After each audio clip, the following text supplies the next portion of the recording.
¿Qué tal amigos? ¿Cómo están? Espero se encuentren de lo mejor. Bienvenidos a nuestro segundo episodio del podcast Atmósfera. Un episodio que tiene el corazón de conocer a fondo las personas que están detrás de perseguir el sueño. En este episodio tengo el gusto de presentar a un gran periodista muy reconocido aquí en la comarca lagunera, que es Armando Moreno. Armando, gracias por venir. ¿Cómo estás? No, pues muy bien, gracias por invitarnos a este espacio que pues, nos da la oportunidad de cierta manera de expresar y darnos a conocer quiénes somos, porque muchas veces la gente no conoce quiénes No somos. conoce quién es la persona que está detrás, Así ¿verdad? es. Armando, platícanos un poquito de ti, Armando. ¿Quién eres? ¿De dónde naciste? ¿Y a qué te dedicas? Pues mira, básicamente nací aquí en la ciudad de Torreón. Por cierto, soy del sector Alianza, de un sector muy antiguo. Sí. Creo que es el primitivo de la iniciación de esta ciudad. Mi nombre completo es Armando Moreno Vázquez, tengo 52 años, nací en 1969 y bueno, durante toda mi vida, pues la gran parte la he vivido aquí en Torreón. Estuve en Estados Unidos durante unos 4 o 5 años. Sí. Y después 17 años viví en la Ciudad de México, No sé. allá donde gran parte de mi vida se quedó, sobre todo lo que es la niñez y la juventud. Y después de vivir en México, bueno, nos regresamos a Torreón y me ocupé en otras cosas, no tanto en la cuestión del periodismo. Estudié en el Tecnológico de La Laguna, ahí hice una carrera técnica. Okay. Y bueno, nada que ver con la cuestión del periodismo, pero la formación académica sí tiene mucho que ver con la cuestión del periodismo. ¿Cuántos años tienes de carrera periodística? Periodística tengo 20 años aproximadamente, casi desde que inició el nuevo milenio. El nuevo milenio. Sí. ¿Desde que cambiaron las oficinas o desde que estaban en Boulevard Independencia?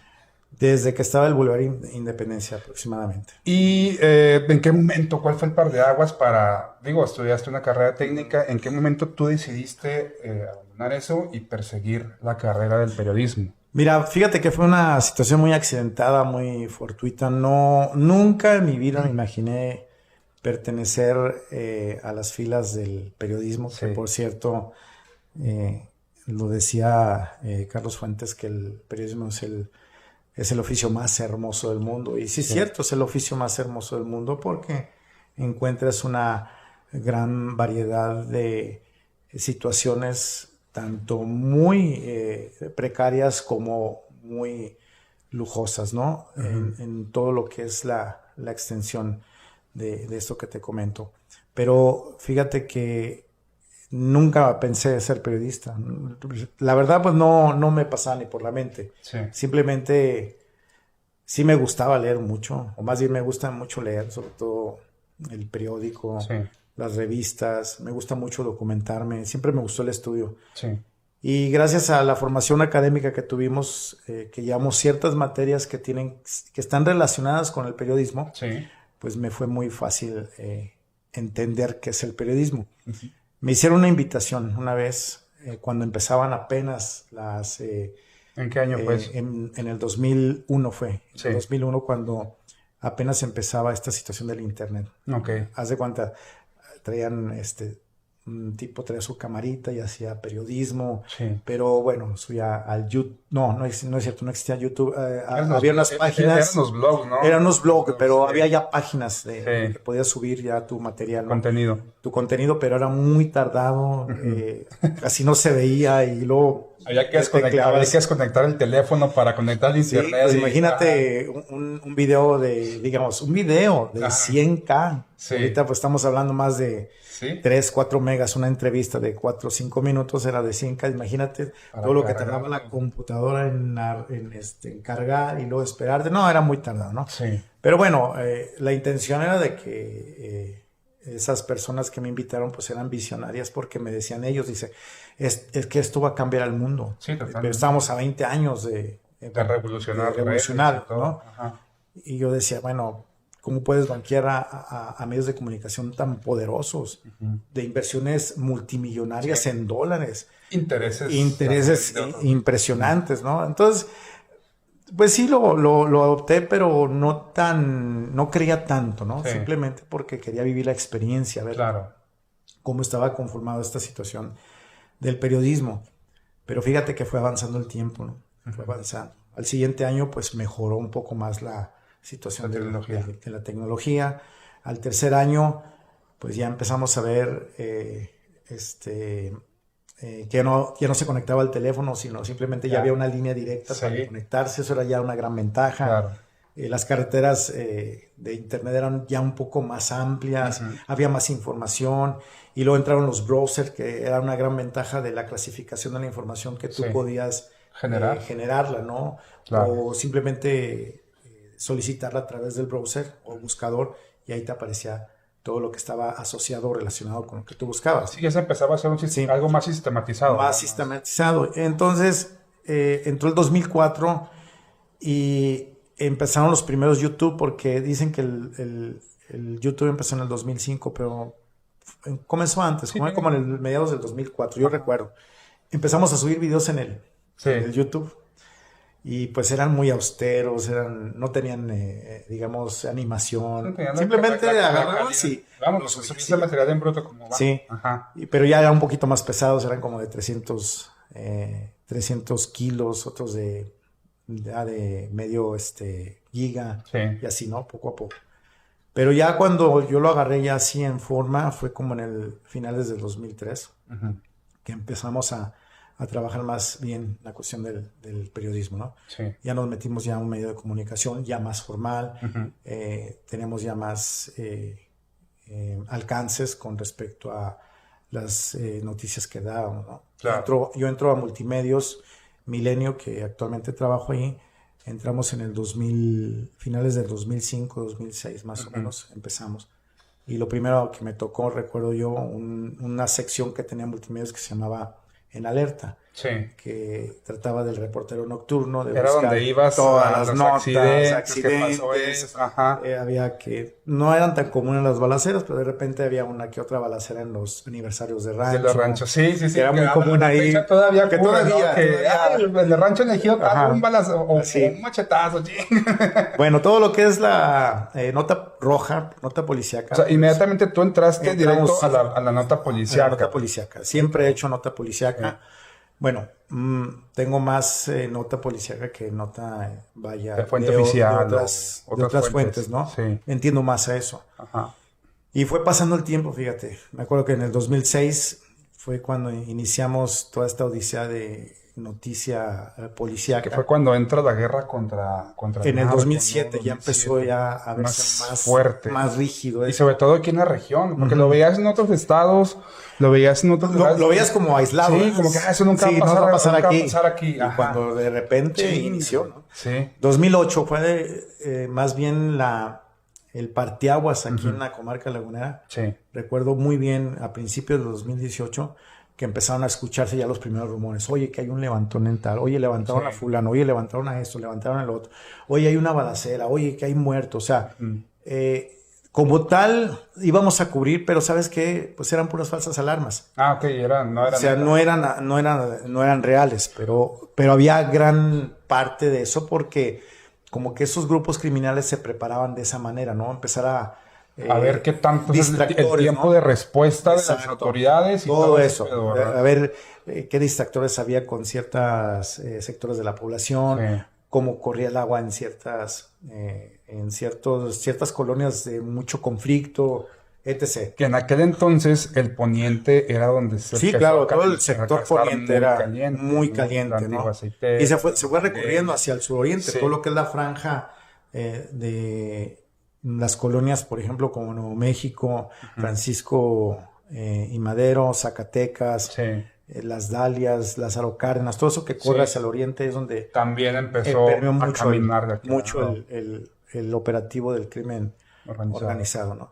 Pero bueno, poco a poco fue entrando. 2009 fue cuando ya inició ahora sí con la situación de la guerra contra el narco.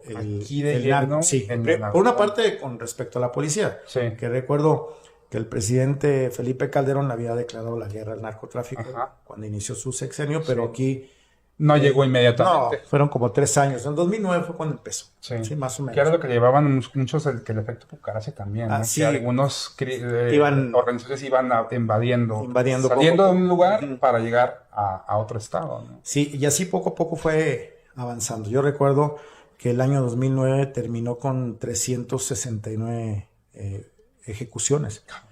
O sea, era impresionante decir 369 cuando apenas teníamos en estadísticas de la Fiscalía por homicidios, pues se generaban alrededor de unos 30, 35, 40 fallecidos, ¿no? Sí, por riña, por situaciones de... Inclusive de atropellamiento. Sí, cosas que eran muy... Vaya, rutinarias en cierta manera, ¿no? Pero pues que siempre estuvo presente la muerte. Claro. Pero ya cuando fueron ejecuciones, te digo, el año de 2009 recuerdo 369 crímenes que se cometieron, ejecuciones. Sí. El siguiente año aumentó a 410. En el 2011 fueron 785. Y ya para el 2012, pues no, la cifra ya casi llegaba a los 1000. Sí. O sea, tuvimos una guerra de 4 años con ejecuciones terribles. Eso te estoy diciendo los que tienen nada más, o en ese entonces tenía registrado la fiscalía, ¿no? Sí. Más los que no sabíamos qué había pasado con esas personas. Los desaparecidos. Desaparecidos, levantones, ejecuciones que de repente los grupos, las células criminales llegaban, veían a su gente y los cargaban, vámonos, se los llevaban, o sea, no entraban tampoco ahí no entraban en los números. A los números. Pero sí, fue una situación muy complicada y muy difícil que vivimos. Estuvimos bajo, bueno, agenda informativa del crimen organizado porque nos obligaron a publicar ciertas notas. Cosas. Fíjate, yo me acuerdo, Armando, que en ese tiempo yo te veía corriendo por todos lados con el radio. Sí, tenemos un radio y era nuestro ojo, la verdad. Y que chíngale por acá, y que chíngale por acá. Y te vimos a ti, sobre todo yo, pues, te conozco mucho a ti, y a otros compañeros de La Fuente, bajo esa presión de todos los días. Y me imagino que fue, aparte emocionalmente y anímicamente, fue algo muy duro para ti. O sea, el presenciar y el acudir a ciertos hechos que dices tú, yo no quiero ir, pero tengo que ir. Lo que acabas de decir tú, hay una agenda de atrás que dices tú, cabrón. Muy, muy complicado, la verdad. Y fíjate que lo que más me impresionaba a mí es que, pues ahí descubrí en cierta manera el potencial de maldad que tiene el hombre. Sí. Porque, o sea, hicieron de todo, no te imaginas. Había despellejados, descabezados, destazados, quemados, baleados, navajeados, degollados. Bueno, era un sinfín de personas ejecutadas de diferente manera, ¿no? Ajá. Y cada grupo tenía su manera de ejecutarlos, ¿no? Y el mensaje. Y el mensaje, que era muy clásico dejarlo ahí. Ajá. Mensajes intimidatorios, no te metas con nosotros, si no te va a ir mal. Y después de todo eso que estuvimos nosotros haciendo noticia, pues llegó un golpe muy fuerte para nosotros, muy duro fue. Para lo que es el gremio todo lo que fue el gremio periodístico, sí. ¿no? El haber asesinado a uno de nuestros compañeros, lo levantaron el 26 de mayo de 2009. Sí. Desgraciadamente perdió la vida porque estos sujetos lo ejecutaron, lo asesinaron y de ahí, bueno, cambió toda la perspectiva de lo que es el periodismo. Empieza no nada más la guerra entre grupos criminales, sino que también había una guerra contra los medios de comunicación. Sí, claro, porque decían, quiero que saques esto, y luego el grupo contra esto no quiero que lo saques. Y estaban ustedes en esa disyuntiva de, güey, ¿qué vamos a hacer? Sí. Estabas contra la espada de la pared. Hubo ataques contra el siglo, ¿te acuerdas? Sí, claro. Contra el Milenio, contra los levantones. Noticias, los levantones a periodistas. Tú lo sabes, yo vengo de familia de comunicadores. Sí. Y lo vivimos también muy de cerca. O sea, ¿qué onda? ¿Qué hago? Me acuerdo, hermano, también que en ese entonces, no sé si te pasó que vas y dices tú, bueno, pues mi vida está en riesgo, voy a proteger a mi familia si algo sucede y voy a contratar un seguro. Y al igual que con los policías, a los reporteros tampoco les brindaban esa facilidad de, ¿te acuerdas que había? No, ¿usted es reportero? O sea, no le podemos dar una seguro. Porque pasó a ser una de las profesiones con mayor riesgo. De alto riesgo. En el país. Muy alto riesgo. Entonces, ¿cómo fue ese proceso para ti? Decir, de tomar una decisión, de decir, ¿sabes qué? Pues le voy a seguir. O, porque muchos desertaron. Dije, ¿sabes qué? Sí, muchos compañeros se están dedicando hoy a otra cosa y pues seguiste. Fíjate que hay algo que tiene uno en mente. Cuando algo le gusta a uno, ¿sí? a veces no importa tanto la paga, ¿eh? Ajá. Hay mucha gente que le gusta su oficio y a veces no le importa cuánto le paguen. Sí. Simplemente satisface ese gusto que requiere, ¿no? Esa satisfacción de sentirse importante dentro de lo que uno logra desarrollar, ¿no? Lo que sí fue muy difícil para mí fue, bueno, ¿en qué momento podría yo perder la vida sin tener alguna situación asegurada, ¿no? Sí.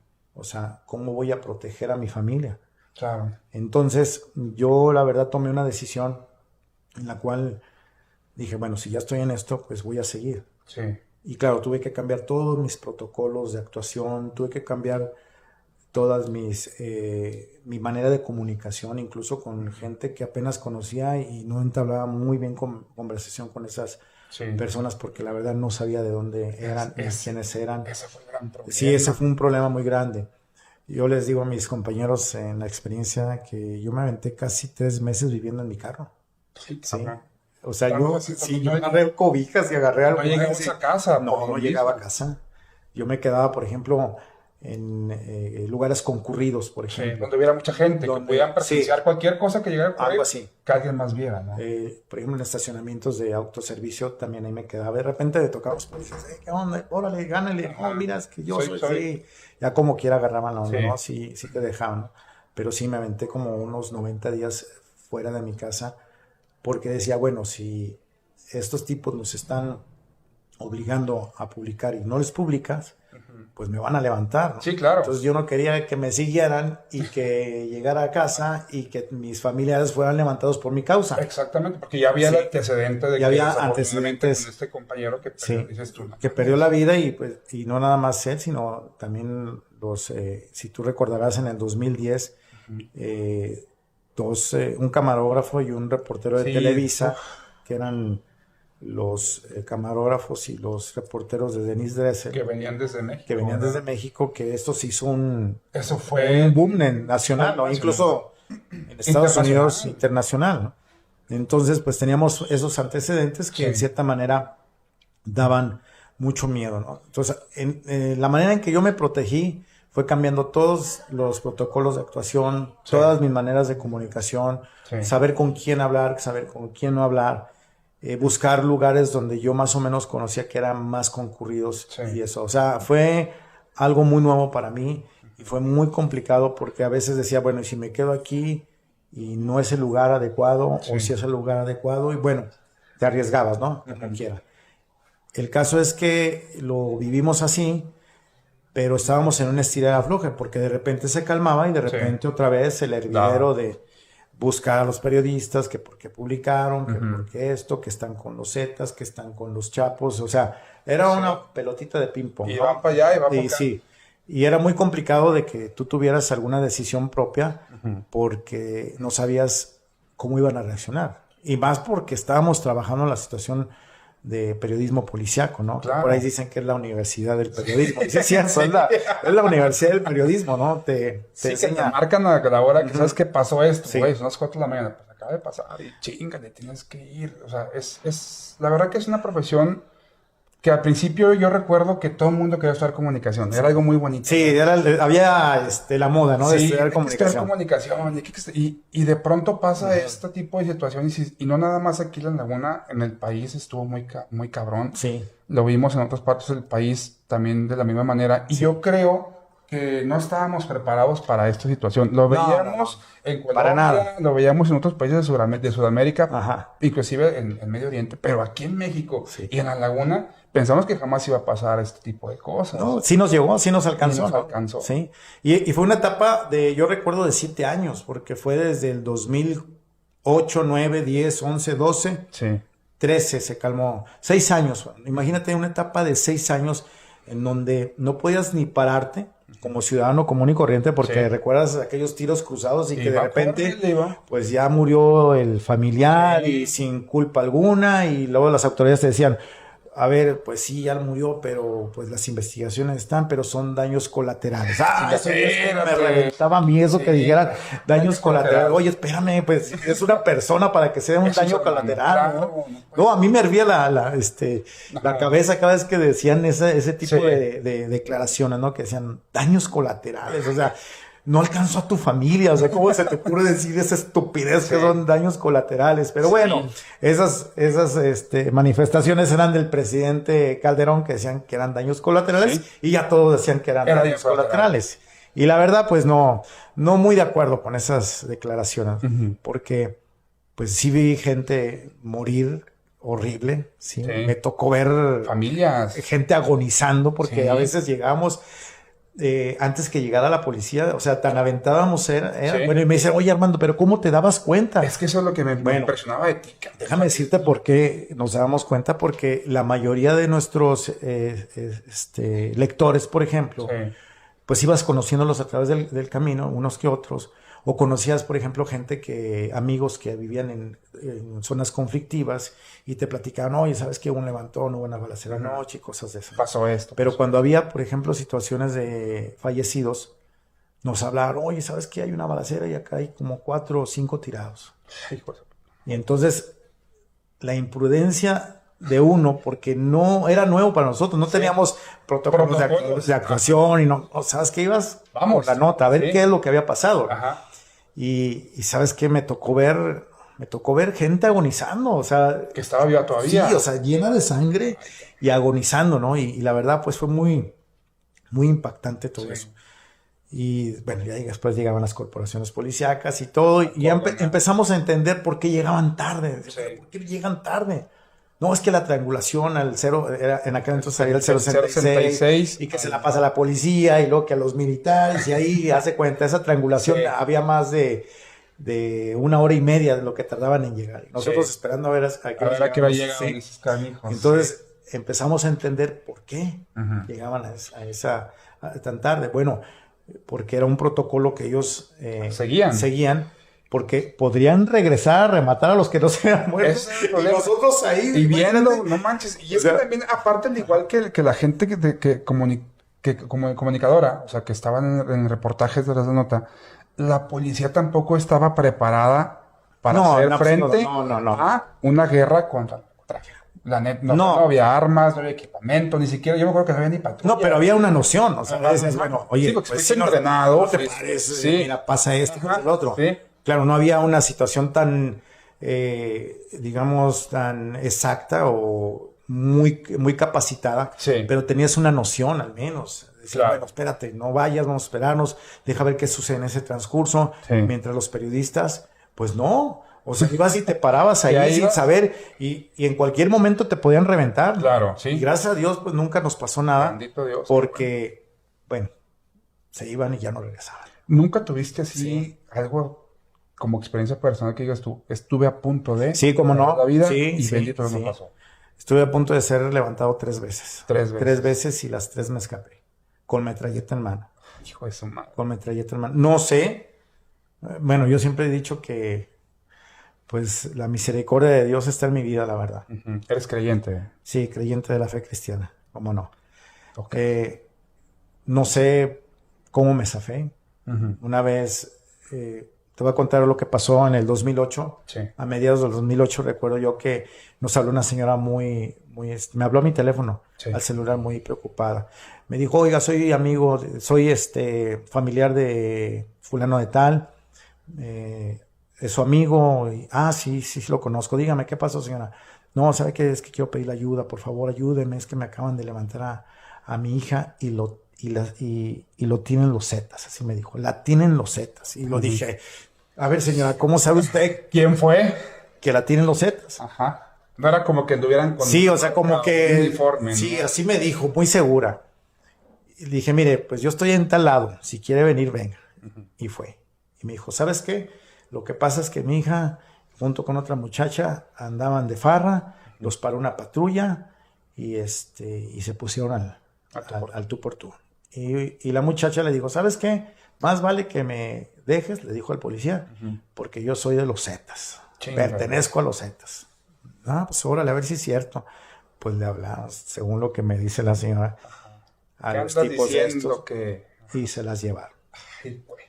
¿Qué andas Entonces, diciendo cuando ella me dice eso, que me quedo así, dije, señora, a ver, ¿usted está segura que sí?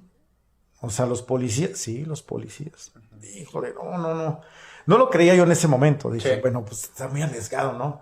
Pero ya después, años después, sí me empecé a dar cuenta porque, si tú recuerdas, en el 2010 hubo un desmantelamiento bruto de corporaciones policíacas que incluso algunos tuvieron que ser enjuiciados porque había una complicidad con los grupos criminales. Que me acuerdo mucho de ese encabezado, decía, policías se llevan a los policías. Sí. Chíngale, ¿cómo? No, y les ponían policetas y les ponían cosas de esos, ¿no? Ay, güey. Entonces me trae ese recuerdo, dije... Con Eduardo Olmos siendo... Eduardo Olmos, sí, exacto. Y yo recuerdo, me recordó, dije, con razón decía esa señora, o sea, tenía razón la señora. Sí. Bueno, pues sí tenía razón, porque me dice, ayúdeme a recuperarla. Dije, porque ya les dije a ellos, sí, que ya le avisé a los reporteros de multimedios. Eso fue lo que dijo la señora. Por eso se defendió como sea que yo... Sí, espérame, pero la señora sí logró su cometido, ¿eh? Sí. Porque me recuerdo que me dijo, ¿sabe qué? Me están citando en la Juan Pablo, a la mitad, ahí donde inicia la carrera de los corredores de cada año. Sí. Ahí me dijo, ahí me están citando. Venga, por favor, ayúdeme. Pues ahí vamos. Vamos, el camarógrafo y yo, que por cierto, mi compita Gaby ya pasó mejor vida. Sí. Él me acompañó, fuimos, y cuando llegamos estaba la señora ahí. Y llegó una camioneta, recuerdo, una Ford Expedition Guinda.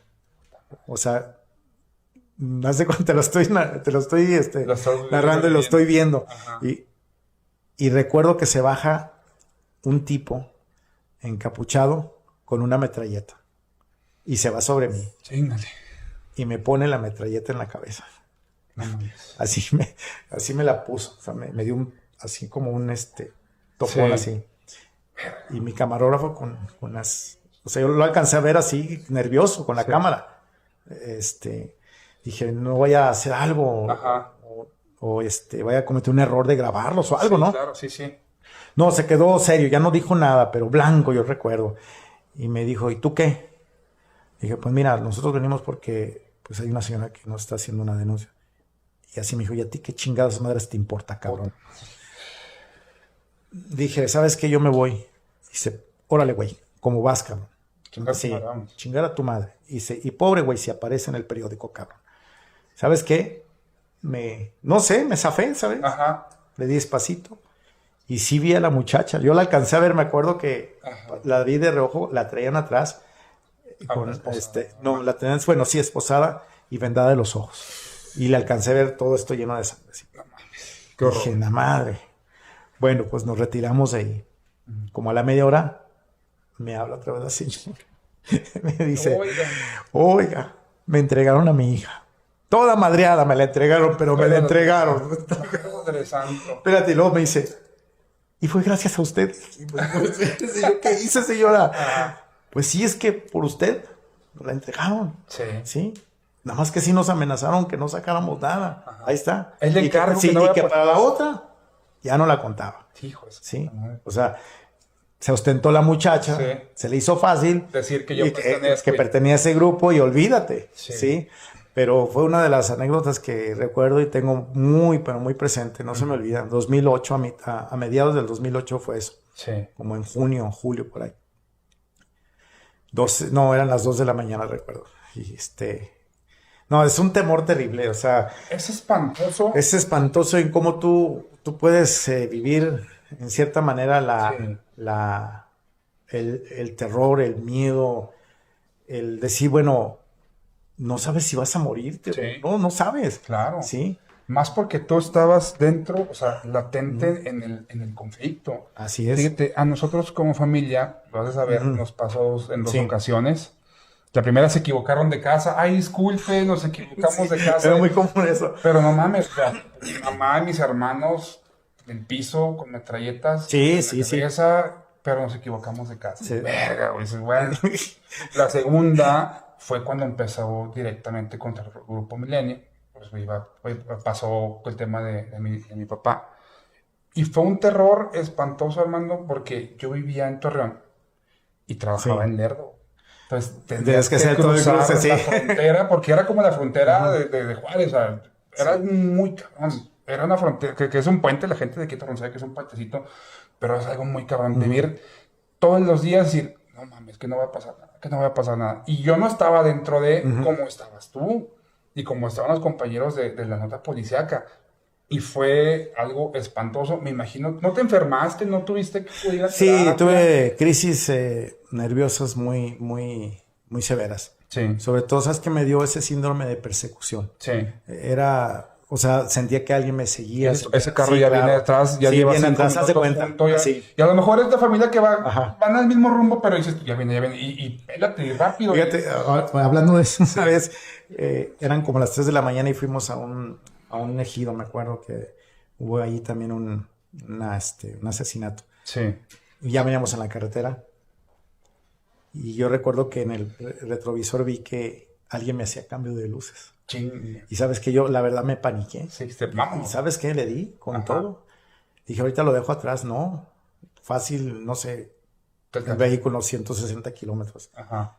En lo mero oscuro en la carretera. Y yo nada más veía que me hacía cambio de luces. Dije, madre, me vienen siguiendo. Y, o sea, la verdad, estaba bien asustado. Sí. Recuerdo que entré acá por Mieleras. Okay. Llegué hasta el Boulevard Revolución. Sí. Y ahí me alcanzaron. No más. Y me dice, ¡párate, cabrón! ¡Chingando a mi madre! No, era un compañero fotógrafo de otro medio. ¡Hijo de la chingada! ¿Qué dijiste? ¡Chingada! No, cabrón, no. Olvídate. Sí. Dije, no seas mamón, güey, porque haciendo sí, no mames. Es que te estoy hablando, güey, ¿cómo estuvo? No, pero así, o sea, pero era el miedo, cabrón. Yo tenía un chico de miedo de que me fueran a levantar o ya me imaginaba que ya me tenían amordazado y cuánta cosa, ¿no? Pero sí, viví tiempos muy, muy complicados, sobre todo de mucho estrés psicológico, que no puedes ni comer, nervioso y todo. Y luego me decían, bueno, ¿y por qué no te sales? Retomo lo que te estaba diciendo al principio. Es que hay cosas que uno hace que le apasionan y por muy peligrosas que sean, no renuncias. Yo, la verdad, sí me aventé esa odisea de periodística, pero bueno, ya afortunadamente ya pasó. Cuando pasa esto de la ola de violencia en la laguna, para ti fue como un refresh, algo así. Sí, claro, sí, te relajaste, se relaja uno todo. Pero poco duró el gusto, duró, digamos, 5 años y viene esto de la pandemia. No, olvídate, me tocó una situación muy complicada. A mí me pegó muy fuerte la pandemia, muy fuerte. Estuve en alto riesgo de perder la vida, porque me dio con todo me dio. No sé cómo la libré, la verdad, pero fueron 14 días de una fiebre intensa de entre 38 y 39 grados centígrados. Todos los días fiebre. Y bueno, me dijo un especialista, bueno, eres muy afortunado, muy fuerte, porque se te pudieron haber cocido tus riñones, tu hígado, colapsar todo. Por la temperatura. Sí, una temperatura terrible. Ya los últimos días yo ya gritaba, o sea, ya sentía que yo me moría, la verdad, pero bueno, logramos. O sea, estamos hablando de dos episodios. Sí, muy complicados. Tu vida fue muy cabrona. Sí. Uno duró muchos años, otro duró, ¿dices cuántos días? Duró 14 días, pero bueno, eterno, ¿no? Pero de todas maneras, es horrible. El proceso de la pandemia que estamos viviendo todavía, bueno, que es post-pandemia, pues todavía sí hay algunas... Y el miedo inclusive a tener contacto con otras personas, es hasta allá tantito. Sí. No. Para ti, tú como que me dices que eres hombre de fe, ¿te ha ayudado, Armando, a fortalecer tu fe? Sí, me ha ayudado bastante. O te ha hecho que dejes de creer. No, al contrario, porque hay situaciones de muy alto riesgo en las cuales a mí me sucedieron y yo me escapé. La libraste. La libré. No nada más fue una situación de seguridad, sino el haber estado involucrado en un accidente. Recuerdo de que casi el tren nos arrolla, nos hace trizas con el carrito que traíamos, que por buscar la nota, ganarla, pues alcancé a pasar una máquina de ferrocarril y Ajá. la verdad la vi muy cerca y Sí. alcancé. Y te digo, no nada más fue precisamente eso, sino otras cosas que te van pasando conforme a la vida. Porque andas en la calle. Claro. La calle representa un alto riesgo. Uh-huh. En cualquier momento, no sabes si vas a caer en un pozo y te mueres, no sabes si alguien te va a atropellar, en cualquier momento se te va. Y más, bueno, tenemos más probabilidad porque estamos latentes a un alto riesgo, ¿no? Claro. De perder la vida. Sí. Afortunadamente, pues no la perdí. Pero y estamos aquí, Qué todavía, bueno. gracias a Dios. Pero sí me fortaleció bastante y me hizo más que nada un llamado de reflexión en qué consiste la vida. Sí. ¿Por qué estamos aquí? ¿Cuál es la labor importante que pudiésemos desarrollar aquí? Y no es tanto ser tanto amigo, ni tampoco tener dinero, no. Es una situación interna, ¿no? Que tienes que visualizar y digerir por qué estás aquí. O sea, cuál es la función que tú tienes para continuar en el camino y sobre todo pues que Dios te ha dado la oportunidad de vivir. Te lo digo como creyente de la fe cristiana. Claro. Armando, has ganado algunos premios periodísticos, eres una persona muy reconocida en la región, eres un gran periodista. Yo creo que muchos de los que podemos estar viendo, los que pueden estar viendo este podcast y quienes formamos parte de tu círculo, a lo mejor no cercano, pero sí de compañerismo. Yo te aprecio mucho, te conocí desde chiquito. Y te hemos visto en estas etapas, te hemos visto que tu carrera va muy bien. Quiero preguntarte, para Armando Moreno, ¿qué es el éxito? ¿Ya lo alcanzaste o estás en proceso? Fíjate que el éxito, para mí creo que no lo obtienes nunca. Porque cuando crees tener el éxito, dices, me falta algo. Sí. Entonces creo que no lo obtuve. Y vas por él. Pero en ese inter, pues hay fracaso y fracaso. Sí. Mira, yo me acojo a una frase que dijo Tomás Alva Edison cuando inventó la bombilla eléctrica. Sí, que estuve leyendo ahí algunos escritos de su biografía, que decía él que cuando estaba en el proceso de la invención de la bombilla eléctrica, lo que es el foco, estaba fracaso tras fracaso. ¿Sí? Él hizo 5,001 intentos para llegar a aprender esa bombilla, o sea, culminar el invento. Entonces imagínate, a lo mejor en el fracaso 100, pues bueno, ahí vas, 200, 300, pero cuando llegabas al 1500 y que no había nada, y que llegabas a la oportunidad número 2675, 3600, 4500, y nada, ¿sí? Y cuando llegó el 5000, pues nada sucedió. Y sucedió en el 5001. Ahí es cuando enciende la bombilla, ¿no? Y dijo esta frase, entre más fracaso tengo, más cerca del éxito estoy. Wow. Creo que los fracasos que vas teniendo, pues sí alcanzas el éxito. Pero te repito, no todos están conformes con ese éxito, sino quieren más éxito. Lograste llegar a ser una persona pública, pues sí, pero quiero más. ¿Y cuál es ese más? Pues que todo el mundo te conozca, ¿no? O sea, todo el planeta. Pero a veces cuando no alcanzas esos éxitos, sí, pues te frustras. Creo que para responder ya en concreto tu pregunta, creo que el éxito que debe de tener uno, pienso yo, y es una de las recomendaciones que le doy a todos los usuarios que posiblemente vean este podcast, es que el éxito lo encuentren dentro de la felicidad. Creo que la felicidad es uno de los éxitos más potentes que puede haber. Siendo feliz, nada te vence. ¿Sí? Y la felicidad no depende de que ames a tus hijos, ni a tu esposa, ni, bueno, a la mujer de su marido, a nadie. O sea, eso es interno, porque el día que te falten tus hijos, se acaba tu felicidad. El día que se acabe tu casa, se acaba tu felicidad. El día que se acabe tu carro, se acaba tu felicidad. El día que se acabe cualquier objeto que tengas como referente de éxito o de felicidad, eres infeliz.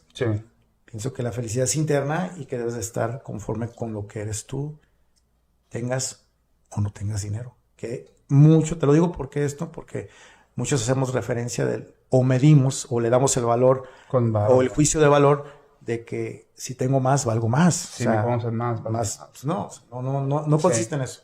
consiste en la felicidad interna. Y por último, creo que una de las leyes universales, de los 30 artículos de las leyes universales de la Organización de las Naciones Unidas, habla sobre la felicidad, que dice que uno de los principios básicos y derecho de todo ser humano, independientemente de los credos, estados civiles, culturales, etc., Sí.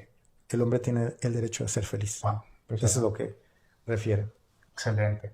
No, pues Armando, muchísimas gracias por el tiempo, porque te diste la oportunidad de... No, pues, y nos muchas diste gracias la a ti. oportunidad de estar acá No, en gracias el por darnos la podcast. oportunidad. La verdad, te agradecemos mucho, te queremos mucho. Gracias. Y esperamos verte por muchos, muchos años más. Pues esperemos. Construyendo ese camino que Dios te ha dado. La verdad, gracias, amigo. No, igualmente. Muchísimas gracias.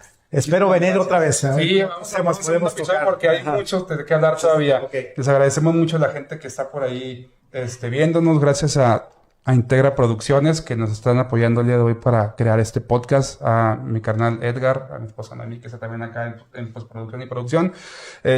Muchísimas gracias. Suscríbanse al canal. Por ahí van a estar apareciendo en la parte de abajo nuestras redes sociales, nuestras plataformas donde pueden escucharnos. Muchísimas gracias. Gracias, hermano. Hasta luego. De nada. Hasta luego. Gracias.